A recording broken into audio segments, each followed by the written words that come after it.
다양성 영화의 가치를 새롭게 발견하는 시간이죠. 영화의 품격입니다. 개봉 전부터 국제영화제에서 무려 8관왕을 차지하며 관객들의 기대감을 높이고 있는 한국 영화 봄에 대해서 집중 분석해 보겠습니다. 희망이란 단어가 참 멀게만 느껴지던 1960년대. 천재 조각가 중구는 병으로 인해 몸이 서서히 마비되어 갑니다. 이런 손으로 뭘 할 수 있겠어. 창작의 의욕을 잃은 남편을 위해 아내 정숙은 그의 새 작품의 모델이 되어줄 여성을 직접 찾아 나서는데요. 한번 보기만 해봐요, 네? 비록 두 아이의 엄마지만 누구보다 아름답고 이상적인 비율을 가진 민경. 옷을 벗어봐요. 오랜 고민 끝에 함께 작업하게 된 두 사람은 서로를 통해 차츰 상처를 치유해 나갑니다. 그러나 행복도 잠시. 준구의 병세가 갑자기 악화되고 그 씨바지로 들어갔잖아, 자가. 누드 모델을 한 사실이 남편에게 들통난 민경 역시 끔찍한 폭력과 학대에 몰리게 됩니다. 인생의 마지막 순간, 그 절망의 끝에서 만난 숭고한 사랑. 영화 봄입니다. 희씨, 봄 같은 경우는 굉장히 많은 영화제에서 상을 수상하고 있어요. 어떤 내용인지 좀 알고 계신가요? 이 영화에서 인상적인 연기를 펼친 김서영 씨와 이우영 씨가 다른 영화제에서 여우주연상을 받았다는 그런 얘기를 들었습니다. 네, 거기다가 이 작품상도 4개 영화제에서 수상을 했거든요. 봄이 그 해외 영화제에서 수상 내역으로만 보면 굉장히 좀 작품성이 높은 작품인 것처럼 보여지고 있습니다. 어쩌려고 여태 그러고 앉아있노? 어이? 니 그래가 이 많은 걸 언제 다 아끼고 버트버트 좀 해라. 영화 초반부에 보면 민경 역할로 나오는 이 이유영 씨의 이 매력이 돋보이는 장면 중에 하나가 치마를 허벅지까지 걷어 올리고 이 설거지를 하는 장면이 있습니다. 마치 그 신윤복의 어떤 그림에서 등장하는 그 여인과 같은 느낌들이 있잖아요. 아무래도 이 영화 자체가 예술을 얘기하는 영화이기 때문에 아마 그런 부분에서도 좀 신경을 쓴 것으로 보이고요. 영화에서 또 중요한 역할을 하는 여배우가 또 김서영 씨.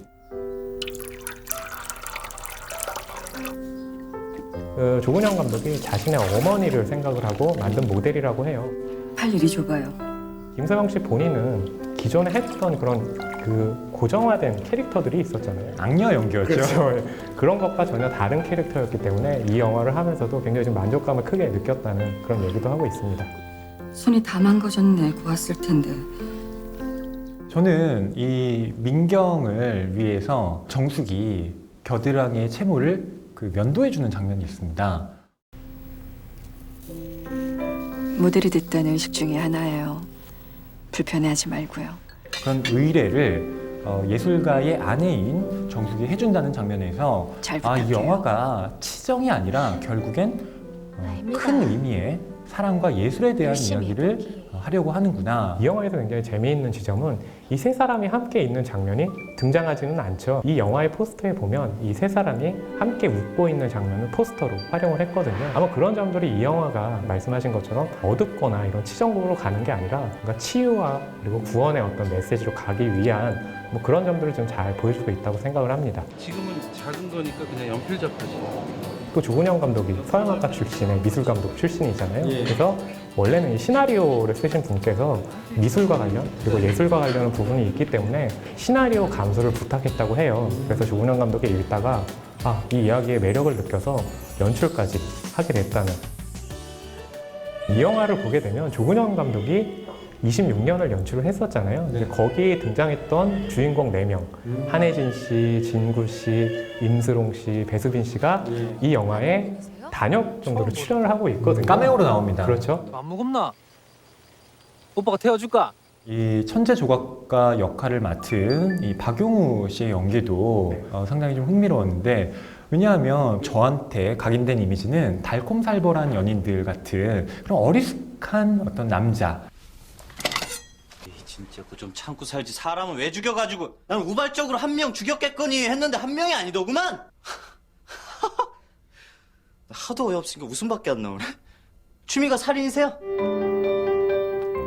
이 영화에서는 굉장히 진지한 예술가의 모습을 보여줍니다. 사실 이 영화의 메시지는 좀 쉽게 얘기한다면 치유와 정화잖아요. 그렇기 때문에 자연 풍광을 아름답게 묘사하는 것이 굉장히 중요했을 텐데요. 이 촬영된 장소가 이 전북 진안의 용덕 저수지라고 하는 곳인데요. 그 영화를 보면 아름답게 느꼈다면 아마 한번 좀 여행을 가는 것도 굉장히 좋을 거라고 생각을 합니다. 에구 예술이 뭔지. 인생은 짧고 예술은 길다. 히포크라테스죠. 넌 하나만 알고 둘은 모르나 본데 자쿠메티도 그랬다. 예술보다는 삶이라고. 스위스의 조각가인 이 자코메티라는 사람에게 누군가 이런 질문을 했다고 합니다.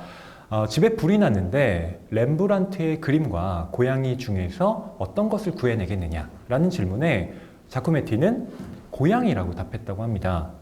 예술보다는 삶 자체가 가치 있다는 말인데요. 그런데 저는 꼭 예술과 삶이 분리된다는 것이 아니라 예술적인 삶 혹은 삶의 예술이라는 말이 가능하듯이 이 영화가 삶과 예술에 대한 그런 종합적인 관점을 보여주고 있는 것이 아닌가 하는 생각이 들었습니다.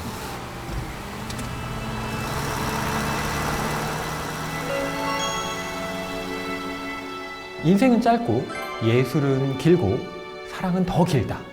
이런 명제에 대해서 동감하시는 분이라면 봄을 보고 어떤 감흥을 느끼실 수 있지 않을까 생각합니다. 봄에 등장하는 인물들도 그렇지만 우리 역시도 현실에서 굉장히 많은 아픔들을 가지고 있잖아요. 아마 영화가 해줄 수 있는 기능 중에 하나는 저는 치유라고 생각을 하거든요. 봄이 바로 이 제목이 주는 것처럼 다시 시작할 수 있는 어떤 용기와 그런 치유의 힘을 준다고 생각하는데 이런 것들을 원하고 싶은 관객들에게 저는 봄을 추천합니다. 관객들이 다양성 영화를 좀 더 친숙하게 보게 되는 그날을 기대하면서 다음 주도 좋은 영화를 들고 찾아뵙겠습니다.